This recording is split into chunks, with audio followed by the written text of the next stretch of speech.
நமக. முருகாசரணம். இறப்பும் பிறப்பும் எப்படி நிகழ்கிறது என்பதை பற்றி இப்பதிவில் சிந்திக்கலாம். முதலில் இறப்பு என்றால் என்ன என்பதை காண்போம். இறப்பு என்பது பழுதடைந்த உடல் செயல் இழப்பதையே இறப்பு அல்லது மரணம் என்று கூறுகிறார்கள். நாம் எப்படி சட்டை கிழிந்துவிட்டால் அந்த சட்டையை தூக்கி எறிந்துவிட்டு புது சட்டை போட்டுக்கொள்கிறோமோ அதேபோல் ஆன்மாவும் புது உடலை எடுக்கும். புது உடலை எடுக்கும் நிகழ்ச்சியை மறுபிறப்பு என்று கூறுகிறார்கள்.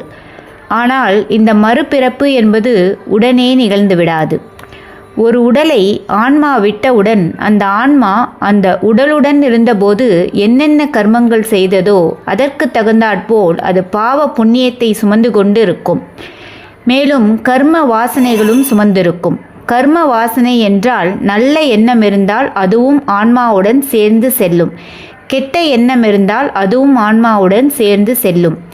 இப்படி ஓர் உடலை விட்டவுடன் ஆன்மா அந்த உடலின் பாவ புண்ணியம் மற்றும் கர்ம வாசனை இவற்றை சுமந்து செல்லும்.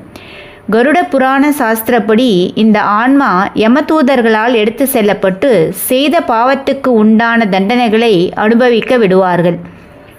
புண்ணிய காரியங்கள் செய்திருந்தால் அதற்கு உண்டான சுப பலனையும் அந்த ஆன்மா அனுபவிக்கும். பாவ புண்ணியங்கள் தீர்ந்த பிறகு அந்த ஆன்மா மீண்டும் மேகங்களில் தூக்கி எறியப்படும். மேகங்களின் மழையால் அந்த ஆன்மா பூமியை வந்தடையும். பூமியில் விழுந்தவுடன் அந்த ஆன்மா தண்ணீரோடு தண்ணீராக இருந்து தானியங்களை வளரச் செய்யும். அந்த தானியம் உயிரினத்தின் உடலில் உணவாக செல்லும்.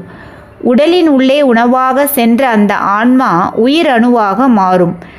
அந்த ஆணின் உயிர் அணு கலவியின் போது பெண்ணின் உடலில் செலுத்தப்படும் போது அந்த ஆன்மா ஒரு உடலை பெறும். அந்த உடல் அந்த பெண்ணின் வயிற்றில் வளரும். பிறகு வெளியே வரும். மீதி உள்ள கர்மத்தை வெளியே வந்தவுடன் செய்யும். குறிப்பு: ஒரு மனிதன் இறந்தவுடன் அந்த ஆன்மா எடுத்து செல்லப்பட்டு பாவ புண்ணியத்துக்கு உண்டான தீய சுப பலனை அனுபவித்த பிறகு கூட ஏன் அவன் மீண்டும் பிறக்க வேண்டும்? ஏனெனில் அவன் இன்னும் உண்மையை உணரவில்லை. தான் ஆன்மா என்று உணரவில்லை.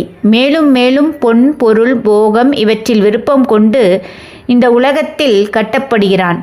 இறைவனே கதி என்று இறைவனையே நோக்கி செல்பவர்கள் விரைவில் இறைவனை அடைவார்கள். மீண்டும் பிறக்க மாட்டார்கள். நன்றி.